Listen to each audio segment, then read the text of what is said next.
Bonjour à toutes et à tous. L'invité café de ce mercredi matin est Max Dubois, délégué national pour l'Outre-mer du mouvement d'Emmanuel Macron. En marche. Max Dubois, bonjour. Bonjour, bonjour. Une précision pour les auditeurs qui nous écoutent. Cette émission est enregistrée lundi soir car vous rentrez en métropole justement entre-temps. Vous êtes en opération séduction au Fénois, en repérage, on peut le dire. Vous êtes arrivé samedi. Première question. Avec qui est-ce que vous comptez travailler pour établir le programme d'Emmanuel Macron, enfin du moins pour faire campagne? Eh bien, je vais vous livrer un scoop. Je veux travailler avec toutes les Polynésiennes et tous les Polynésiens. Pas de parti politique en particulier. Vous avez rencontré des personnalités? Alors, j'ai rencontré beaucoup de personnalités qui m'ont d'ailleurs accueilli extrêmement bien, je les en remercie. Mais j'ai rencontré des personnalités tant sur le plan politique que de la société civile. Et au niveau des partis politiques, Tahoeraa Huiratira, Gaston Flosse, que vous connaissez, ils n'ont apporté aucun soutien pour l'instant. Est-ce que vous vous êtes rapproché d'eux? Alors, je n'ai cherché strictement aucun soutien. L'objectif n'était pas de chercher des soutiens. Nous avons chez En Marche, chez Emmanuel Macron, une ADN particulière. C'est que nous écoutons d'abord avant de prendre des décisions, avant d'avancer. Et ce qui est important aujourd'hui, c'est que je suis venu dire à l'ensemble des gens que j'ai rencontrés, qu'ils soient d'ailleurs ou notoirement, possiblement dans notre camp, ou notoirement, possiblement dans le camp d'en face, je suis venu leur dire ce que nous sommes. Je suis pas du tout venu dans un esprit de racolage. J'ai dit voilà, nous sommes ça. Posez-moi des questions, je vais vous y répondre. Et puis moi, j'ai aussi beaucoup écouté. Alors qu'est-ce que vous êtes justement, parce que Emmanuel Macron n'est ni de gauche ni de droite, là où vous vous êtes rapproché avec aucun parti. Qu'est-ce que vous êtes, qu'est-ce que vous proposez pour la Polynésie? Alors, on n'est ni de droite ni de gauche, et ça veut dire quoi? Ça veut dire aujourd'hui qu'on pense simplement que la ligne de clivage a bougé. Ça veut dire aujourd'hui que les gens, quand ils se posent des questions pour savoir de quoi va être fait leur vie demain, de quoi leurs enfants sur quoi leurs enfants vont devoir espérer, il a fallu qu'on se mette à répondre à autre chose qu'une ligne de clivage droite-gauche dont nous pensons qu'elle a vécu. Et cette ligne de clivage, aujourd'hui, nous considérons qu'elle se passe entre, d'un côté, les grands conservatismes, qui soient les conservatistes de gauche, où on considère par exemple que l'emploi se décrète, ou par exemple les conservatistes de droite, où on considère que seule l'orthodoxie bancaire est la règle et qu'il faut absolument pas sortir de ça, donc avec toutes les conséquences sociales que ça suppose. Nous, on pense qu'il y a une autre voie, la voie des progressistes. Et les progressistes, qu'est-ce que c'est en deux mots? C'est simplement des gens qui considèrent que sur le plan social, il faut en permanence que l'État se préoccupe de la situation sociale de l'ensemble de ses concitoyens. Nous devons sans cesse aller répondre à la demande des concitoyens en matière de santé, par exemple, dont c'est la sécurité sociale ou ses prolongements en Polynésie française, comme par exemple la CPS. Mais c'est aussi, de l'autre côté, une vision sociétale. Nous avons une vision sociétale, c'est-à-dire qu'aujourd'hui, nous considérons que le développement ne peut se faire que s'il est durable, et un développement harmonieux, un développement pour qu'on trouve plus de travail pour nos concitoyennes et nos concitoyens, un développement pour que nos enfants puissent de nouveau être refixés dans leur territoire parce qu'ils vont y trouver là un logement, parce qu'ils vont y trouver là une espérance de vie et de création de famille. Eh bien, nous pensons qu'il faut, par exemple, que ce développement se fasse dans le respect de l'écologie, par exemple. Vous parlez des jeunes qui se refixent dans leur territoire. Est-ce que, par exemple, vous êtes pour la protection de l'emploi local? En Polynésie, c'est un sujet important. Oui, je pense que il faut bien doser. Tout est une question de dosage. Je pense qu'un pays peut pas se replier sur lui-même avec uniquement ses enfants à l'intérieur de son pays, parce que c'est une paupérisation et c'est pas souhaitable. Mais il faut pas non plus effectivement que on ait l'ensemble des richesses de ce pays-là qui puissent partir peut-être dans des mains qui laissent pas suffisamment sur le sol s'imprégner la richesse qu'il crée. Donc vous êtes pour un arbitrage en gros, hein?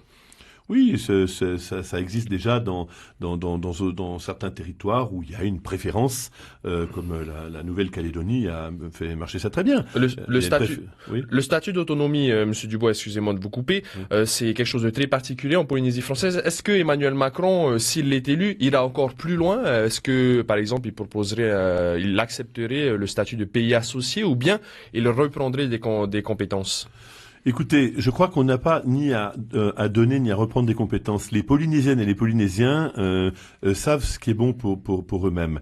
Je sens que l'attachement à la République française est quand même très fort, parce qu'elle est protectrice et qu'elle amène effectivement un certain nombre de garanties que pourrait peut-être pas nécessairement obtenir dans l'État, dans le moment, à l'heure où je vous parle. Je ne sais pas comment ça va se passer dans les 30 ou 40 ans qui viennent, mais en tout cas pour l'instant, ces garanties sont suffisamment fortes. Ce que nous croyons, c'est que il faut interroger en en permanence les gens. Éviter de le faire sur des questions manichéennes. Je suis pour, je suis contre l'indépendance. Etc. Il faut juste voir ce qui nous rapproche le maximum et voir, au fond, ce qui nous sépare est toujours très très faible. Concrètement, il faut agir, donc selon vos propres propos. Économiquement, est-ce que en Polynésie, vous avez identifié des secteurs qui doivent être développés, le tourisme par exemple, ou d'autres secteurs, l'économie bleue? Alors, avant tout, je vais vous dire ce qui est assez choquant, c'est la cherté de la vie. La vie ici est très très très chère. Et moi, quand je viens là, je vais vous dire, je suis allé dans un supermarché et j'ai vu des prix supérieurs au supermarché de Montparnasse où je me sers moi, puisque moi je suis parisien. Qu'est-ce qu'Emmanuel Macron pourrait faire pour réduire le coût de la vie en Polynésie? Eh bien, je pense qu'il faut avoir des mesures de bon sens. La première mesure de bon sens qu'on peut regarder, 3% du PIB de la Polynésie française est fait sur l'industrie primaire. Ça veut dire quoi? Ça veut dire que l'agriculture et la pêche ne pèsent que 3%. Alors moi, j'ai strictement aucune leçon à donner à personne, mais je me dis, est-ce que nous, État, si nous arrivons aux affaires, si nous arrivons au pouvoir, est-ce que nous n'avons pas impulsé quelque chose, y compris si nous n'avons pas la compétence, puisque nous n'avons plus que les compétences régaliennes, mais le président de la République nouvellement élu peut quand même donner une parole présidentielle. Et ça, franchement, aller aujourd'hui dans une direction de plus d'autonomie en matière du garde-manger, en matière de faire pousser ce qu'il faut faire pousser ou avoir la viande qu'il faut avoir, c'est quand même quelque chose vers lequel il faut qu'ensemble on se dirige, il faut qu'on travaille là-dessus. Vous voulez soutenir également les petites et moyennes entreprises. Comment est-ce que vous pourrez faire? Vous voulez renforcer l'activité, par exemple, de la banque publique d'investissement? Comment vous allez mettre ça en place pour les Outre-mer? La banque publique d'investissement, ce qui est fondamental, c'est que BPI-France soit présente sur le territoire polynésien, parce que déjà, quand les gens sont sur le territoire polynésien, ça va tout de suite mieux. Il faut éviter d'avoir ce millefeuille administratif qu'on a régulièrement, où il faut passer de l'un à l'autre, de l'autre à l'autre et encore à l'autre.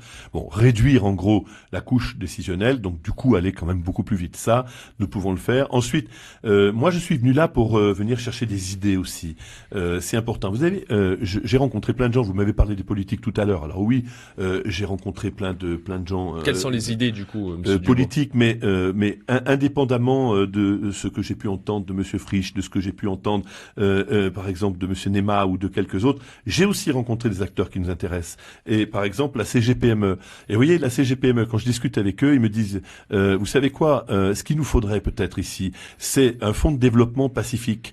Trouver une solution pour qu'on crée un fonds de développement pacifique qu'on pourrait équilibrer entre la Nouvelle-Calédonie, Wallis et Futuna, et puis la Polynésie française. Et ça, c'est des pistes qui sont des vraies pistes, parce que à partir de ça, de ces fonds-là, effectivement, il peut y avoir des développements. Et nous, chez En Marche, chez Emmanuel Macron, toutes les initiatives qui sont des initiatives qui permettront de refixer de l'emploi en Polynésie française, nous les accompagnerons. Refixer de l'emploi grâce notamment à la défiscalisation, c'est un dispositif qui va peut-être être supprimé, on ne sait pas vraiment. Quelle est la position d'Emmanuel Macron sur la défiscalisation? Alors, la défiscalisation, vous savez qu'elle s'appelle au début, elle s'appelait Loum, après Girardin, Perben, maintenant elle s'appelle la Lodéum. Bon, ce sont des dispositions fiscales qui ont été absolument nécessaires parce que elles sont faites pour tenir compte de l'éloignement d'une part, qui est important, puis d'autre part, évidemment, par nature, dans les territoires sur lesquels il y a 200, 300 000 habitants, ici 271 000 habitants, c'est trop petit pour qu'on puisse avoir une rentabilité sur des produits de masse. Donc Macron s'engage à le maintenir. Donc, ce que nous engageons à faire, c'est que nous ne sommes pas des kamikazes, donc nous n'allons pas dire comme ça tout à coup, c'est fini pour la défiscalisation, mais pas du tout. Mais par contre, on peut être amené à chercher des solutions pour glisser d'un système de défiscalisation à un système peut-être un peu différent. Par exemple, ce que je disais tout à l'heure, c'est très intéressant, c'est chez les entreprises qui veulent un fonds de développement pacifique. Ça peut être un glissement naturel et normal. Mais on va pas couper la défisque demain matin. Dernière question, 10 secondes de réponse rapide. Vous préparez déjà les législatives, j'imagine en Polynésie, vous prenez contact un petit peu avec des potentiels candidats. Écoutez, c'est honnêtement, très honnêtement, en ce moment, c'est pas le problème. Là, pour l'instant, ce qu'il nous faut déjà, c'est faire un très beau score le 23 avril. Et j'attends beaucoup des Polynésiennes et des Polynésiens parce que ce sont des gens qui sont importants pour nous, ce sont nos concitoyens. Et vraiment, j'espère qu'ils vont comprendre notre message et qu'ils vont voter pour nous. Mais on vous avoue, à la place d'Emmanuel Macron, il ne viendra pas visiter la Polynésie. Malheureusement, il ira peut-être à La Réunion. En tout cas, peut-être que l'appel est lancé pour les années à venir. Merci en tout cas, Max Dubois, d'avoir répondu à notre invitation. Très belle journée. Merci à vous, merci infiniment. C'était